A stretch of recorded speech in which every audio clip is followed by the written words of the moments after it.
Assalamualaikum warahmatullahi wabarakatuh. Perkenalkan, nama saya Bobi Khairun, dosen dari jurusan Teknik Pendingin dan Tata Udara, Politeknik Negeri Indramayu. Sebelum pengajaran, saya akan menjelaskan dulu mata kuliah yang akan saya ajarkan.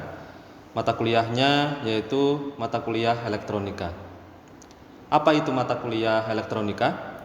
Jadi di mata kuliah ini nanti mahasiswa akan belajar tentang dasar-dasar elektronika.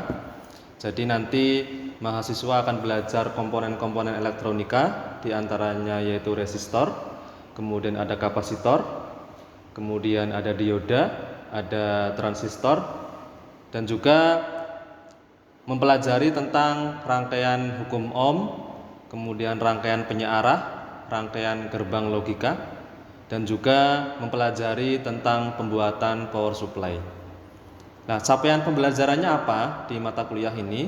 Yang pertama, mampu menjelaskan dan mengaplikasikan komponen pasif dan komponen aktif elektronika. Kemudian yang kedua, mampu merangkai dan menguji rangkaian elektronika yang sederhana. Yang ketiga, mampu menggabungkan komponen-komponen elektronika menjadi suatu rangkaian, yaitu rangkaian power supply. Nah, materinya apa saja yang akan dipelajari dalam satu semester? Yang pertama ada dasar-dasar elektronika, kemudian dipelajari juga hukum Ohm dan mempraktekkan hukum Ohm, kemudian menghitung dan merangkai resistor seri dan paralel.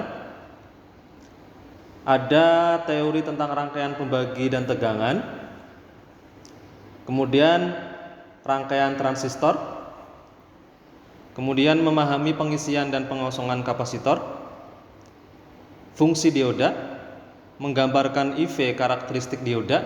IV itu apa? Kalau I itu adalah arus ya. Kemudian kalau V itu adalah tegangan. Kemudian ada rangkaian dioda, half wave rectifier dan juga full wave rectifier. Untuk yang half wave rectifier itu adalah penyearah setengah gelombang, sedangkan untuk yang full wave itu adalah penyearah gelombang penuh. Kemudian ada gerbang logika. Kemudian yang terakhir yaitu pembuatan power supply variabel. Nah, untuk metode pembelajarannya, jadi nanti ada teori yang pertama, kemudian yang kedua yaitu ada praktikum. Ini ya. Jadi di mata kuliah elektronika ini teorinya itu ada 2 SKS, kemudian untuk praktikumnya ada 1 SKS. Nah, untuk mata kuliah ini nanti dalam satu hari mahasiswa akan diberikan teori terlebih dahulu. Kemudian mahasiswa akan melakukan praktikum. Nah, penilaiannya gimana? Untuk penilaiannya, yang pertama yaitu absensi kehadiran ya, yaitu sebesar 10%.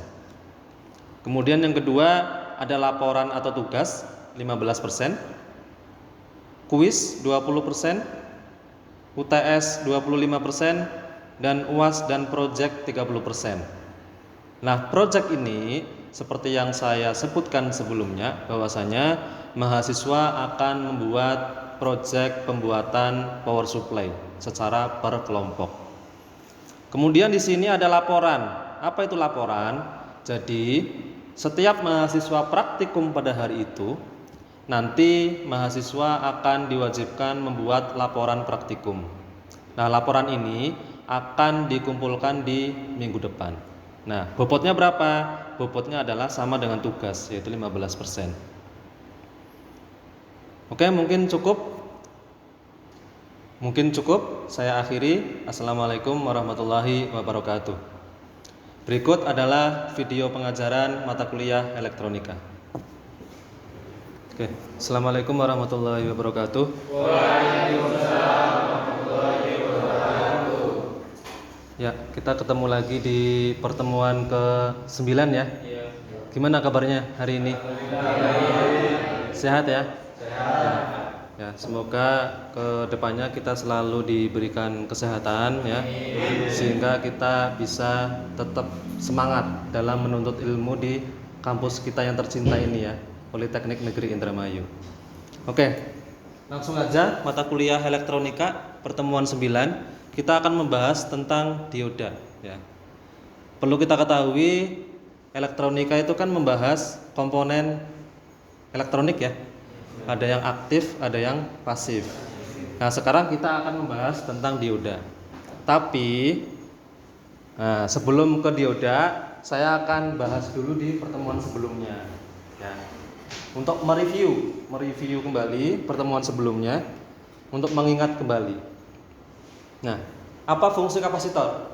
Ada yang tahu? Oke, Dimas. Sebagai penyimpan muatan sementara. Sebagai komponen yang berfungsi untuk menyimpan muatan sementara ya. Ya. Betul ya? Ya, betul. Berikutnya sebutkan jenis-jenis kapasitor. Ya, silakan. Jenis kapasitor ada dua, Pak. Ya, apa aja? Polar, Polar sama non polar ya. Polar itu yang punya positif negatif, sedangkan yang non polar adalah yang tidak punya ya. Nah, sekarang kita ke materi utama ya, dioda ya. Nah, tujuannya apa di pertemuan kali ini? Yaitu mahasiswa dapat mengetahui fungsi dioda. Fungsinya apa? Jangan sampai kita hanya tahu barangnya tapi nggak tahu fungsinya. Nah, yang kedua adalah mampu menggambarkan IV karakteristik dioda. Apa itu IV? Arus dan tegangan ya. Bagaimana karakteristiknya? Bagaimana grafiknya ya? Grafiknya seperti apa? Nah, pada pertemuan kali ini nanti kita teori terlebih dahulu, baru nanti praktikum ya. Praktikumnya per kelompok ya. Sesuai dengan kelompok yang sudah saya tentukan di pertemuan sebelumnya, sama ya. Nah, langsung aja nih, material dalam elektronika ya.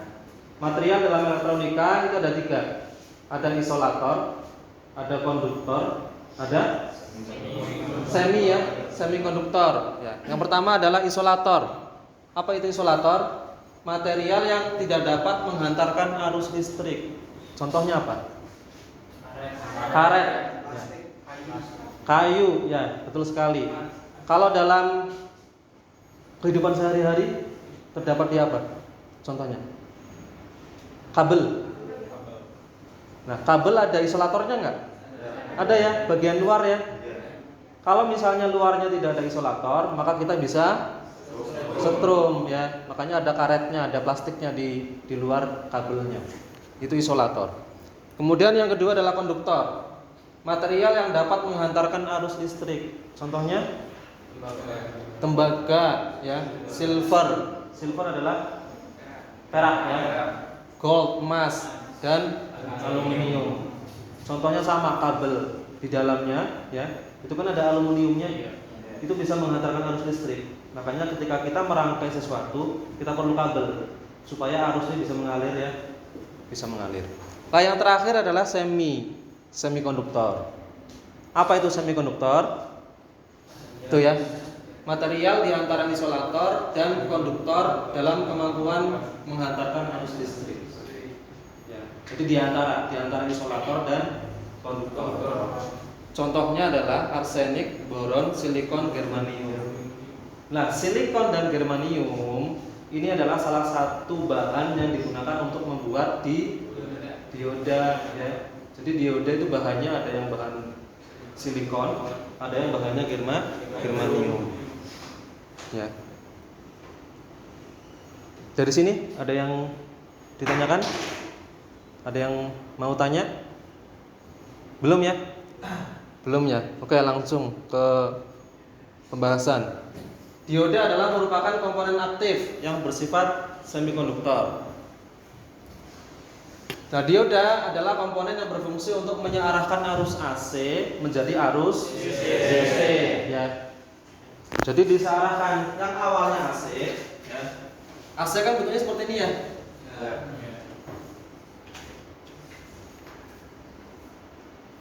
Nah, kemudian diubah menjadi DC ya. Awalnya AC menjadi DC.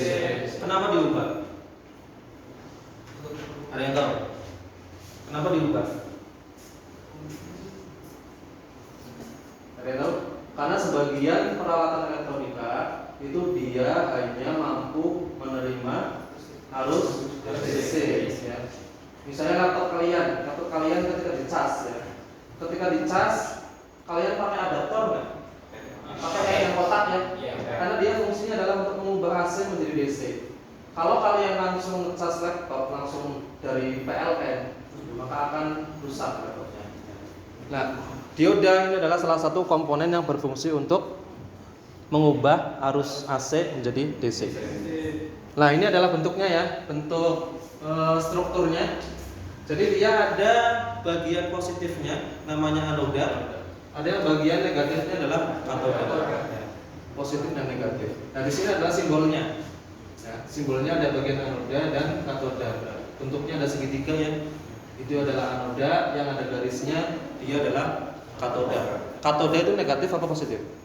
Negatif. Ya, anoda adalah positif. Nah, arus yang melewati dioda harus menembus daerah pertemuan. Daerah pertemuan itu ini, ya, depletion region. Nah, untuk menembus daerah itu, dioda butuh tegangan minimal. Ya. Kalau yang silikon, dia minimal tegangannya adalah 0,7 volt. Sedangkan germanium, dia minimalnya adalah 0,3 volt. Jadi itu adalah syarat utama dioda bisa bekerja.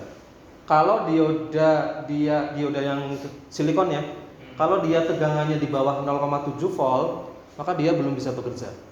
Ya, harus minimal 0,7 volt. Nah, ini adalah macam-macam dioda. Ada banyak ya. Tidak saya sebutkan semua di sini ya. Salah satunya adalah dioda penyearah yang kita bahas sekarang ya, untuk menyearahkan AC menjadi DC. Kemudian ada LED ya, LED emitting dioda. Yaitu dioda yang bisa memancarkan cahaya ya, sebagai indikator ya. Banyak ya, kayak remote control, kemudian macam-macam lah, banyak alat elektronik yang memakai LED untuk indikator. Kemudian ada dioda laser ya. Dioda laser biasa dipakai di pointer ya. Ya, dioda laser. Kemudian ada dioda Zener. Nah, ini digunakan untuk regulasi tegangan. Biasanya dipakai di power supply ya. Supaya tegangannya itu stabil, maka kita perlu yang namanya dioda Zener ya, untuk regulasi tegangan. Oke, sampai sini ada pertanyaan? Ya, Darus, apa? Untuk dioda penyearah itu biasanya digunakan pada rangkaian apa? Oke, terus pertanyaannya ya. Ada yang tahu nggak? Dioda penyearah biasanya dipakai di mana? Di rangkaian apa? Apa Yusra?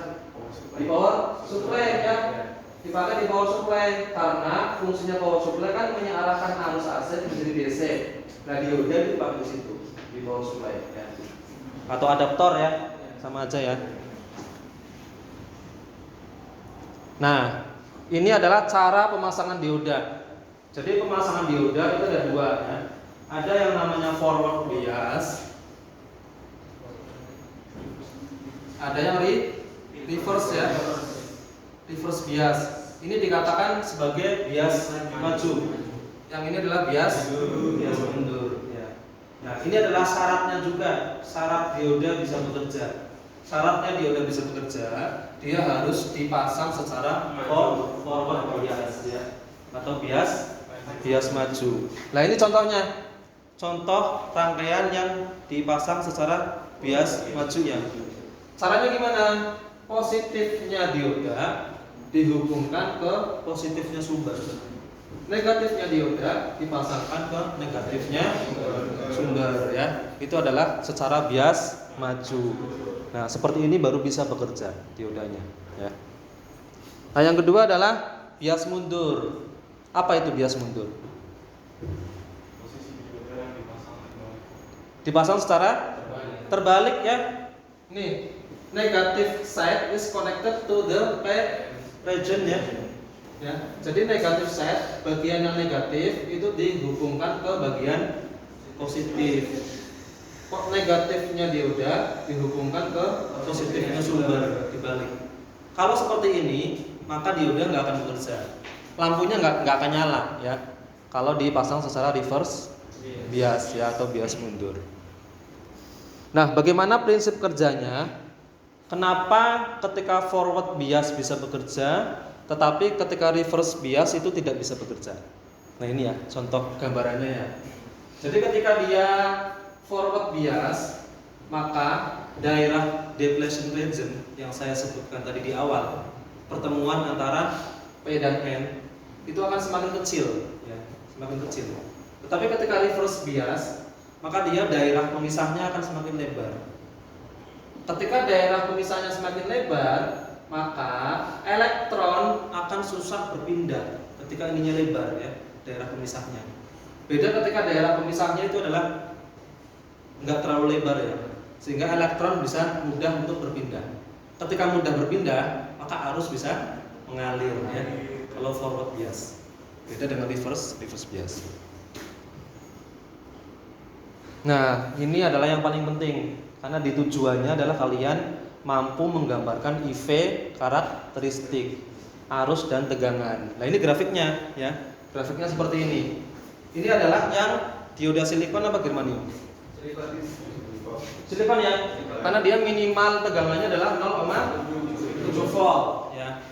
Jadi, ketika dia tegangannya dari 0 sampai 0,7, maka arusnya dia sangat kecil, belum bisa menghasilkan arus. Walaupun menghasilkan, dia sangat kecil ya. Ini arus, dan ini adalah tegangan. Nah, ketika mulai 0,7 volt, baru dia bisa menghasilkan arus yang besar. Dia baru bisa bekerja. Oke, paham ya? Paham ya? Mungkin sampai sini ada yang perlu ditanyakan? Cukup ya? Cukup. Jadi teorinya cukup seperti itu. Nah, langkah berikutnya kalian adalah praktikum. Praktikumnya per kelompok ya. Kelompoknya sudah saya tentukan sebelumnya ya. Jadi sama kelompoknya. Nah, apa yang kalian kerjakan? Yang kalian kerjakan adalah sesuai dengan job sheet yang sudah saya bagi ya. Job sheetnya. Nah, ini ya job sheetnya. Job sheet dioda. Nah, tujuannya adalah kalian dapat mengetahui fungsi dan IV karakteristik dioda. Peralatannya apa aja? Ada komputer ya, sudah ada di depan kalian, dan juga ada trainer elektronika seperti biasa ya. Biasa kalian pakai ini ya, yang sudah kalian pakai di praktikum sebelumnya. Nah, langkah percobaannya kalian tinggal mengikuti job sheet yang ada ya. Yang pertama adalah perilaku dioda. Buatlah rangkaian seperti ini ya. Buatlah rangkaian, kemudian setting ampere meternya sesuai dengan settingan yang ada. Kemudian ukur arusnya. Arusnya berapa? Kemudian posisikan dioda pada reverse bias ya. Tadi kan forward ya, bias maju, kemudian diubah menjadi bias mundur ya. Kemudian arusnya berapa? Buatlah kesimpulan.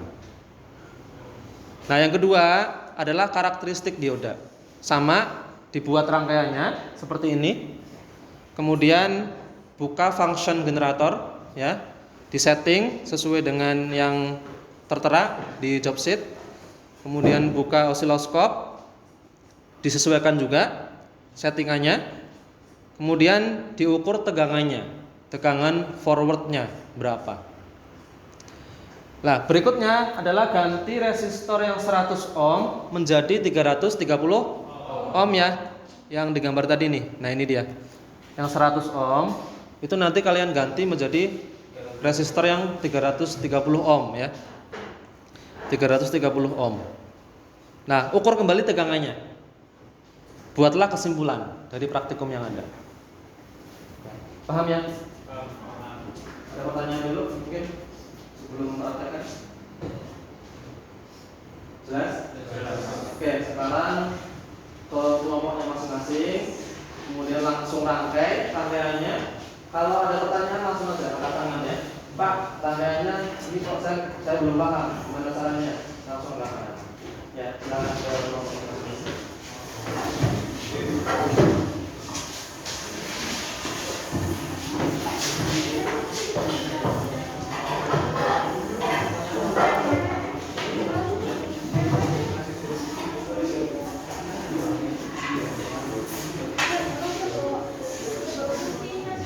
Yang dirangkai ya. Kelompoknya sama ya, sama kayak kelompok kemarin. Silakan.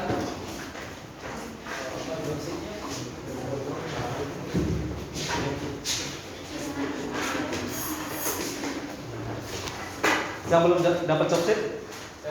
Belum. Sudah? Belum. Dua.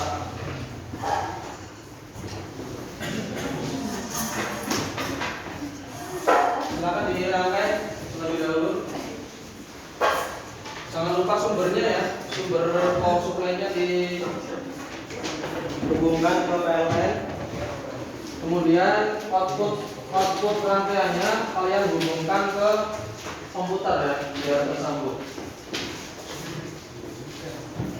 Jangan lupa komponennya di itu ya, koper ya, ada di situ komponennya.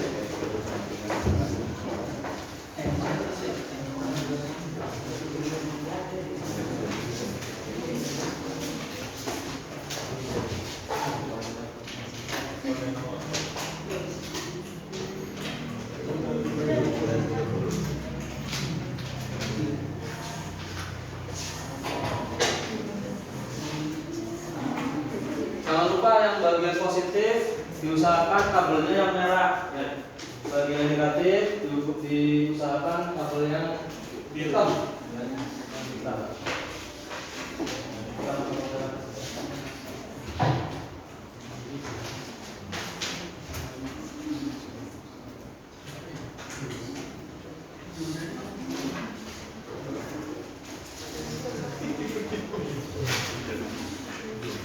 Jangan lupa diodanya jangan sampai kebalik ya. Ini dioda ya. Diodanya jangan sampai kebalik. Kalau forward bias, nanti kalian bagian negatifnya dipasangkan dihubungkan ke bagian negatifnya sumber ya. Sedangkan yang positifnya dihubungkan ke positifnya sumber. Ini contohnya. Contoh lagi.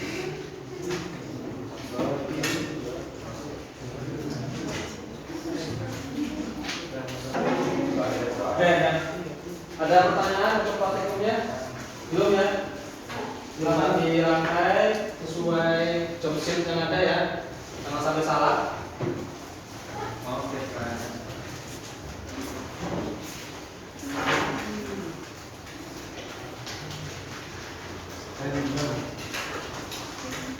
ini untuk resistor ya, perhatikan ya.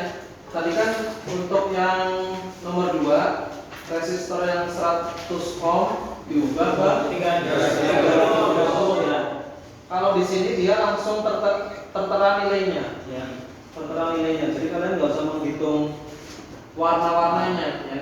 Tinggal dilihat aja di covernya mana yang 330 ohm, mana yang 100 ohm ya. Tinggal dipasang, diganti, kemudian diukur lagi tegangannya.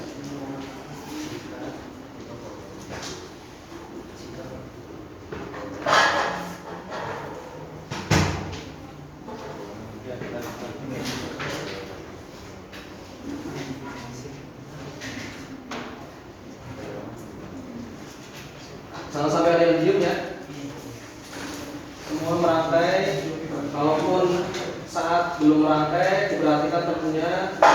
Kalau nggak paham tanya temennya, kenapa dirangkai seperti ini, kenapa masuk ke sini. Langsung tanya, jangan sampai diem ya.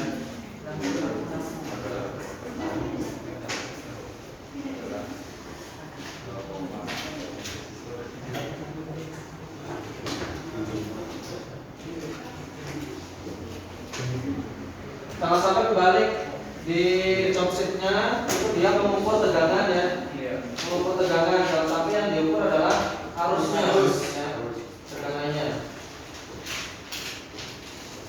Kalau misalnya tegangannya nggak keluar, kalian ukur dulu tegangan sumbernya. Barangkali belum disolokin, takutnya di PLN-nya belum disolokin, maka nggak keluar tegangannya.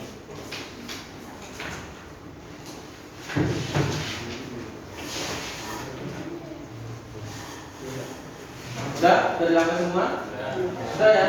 Kalau udah, kalian buka aplikasinya ya. Aplikasi yang Lukas Nul ya. Dibuka. Kemudian kalian pilih yang bagian semikonduktor ya, yang ini ya. Yang ini bagian semikonduktor. Kemudian pilih yang bagian dioda ya. Dioda in DC and AC circuit ya. Di sini ada introduction, ada teorinya bahasa Inggris ya. Bisa kan bahasa Inggris? Bisa ya. Ya, ini untuk mengetahui apa namanya? Teorinya. Kemudian di bawahnya adalah bagian praktikumnya ya. Ini bagian eksperimen pertama, kemudian yang kedua adalah bagian eksperimen yang kedua. Nah, nanti dihubungkan, rangkaiannya dihubungkan ke komputer, dibuka ya, seperti biasa. Silakan.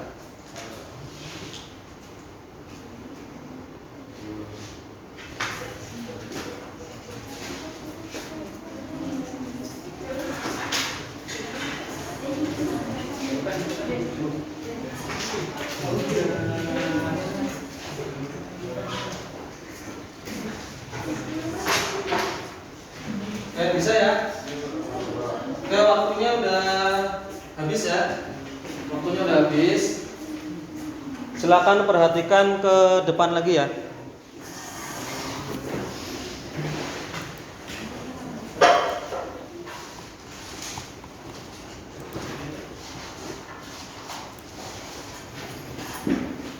Oke.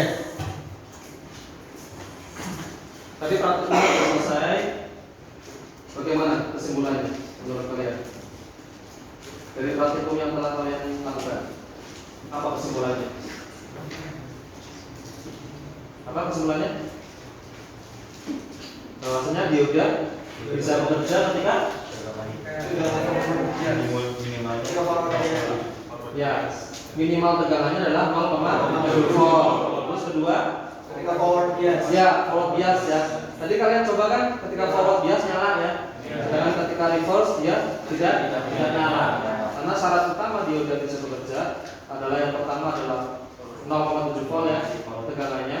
Kalau yang silikon ya. Sedangkan untuk pemasangannya adalah dipasang secara forward bias. Oke. Ada pertanyaan mungkin sebelum kita akhiri?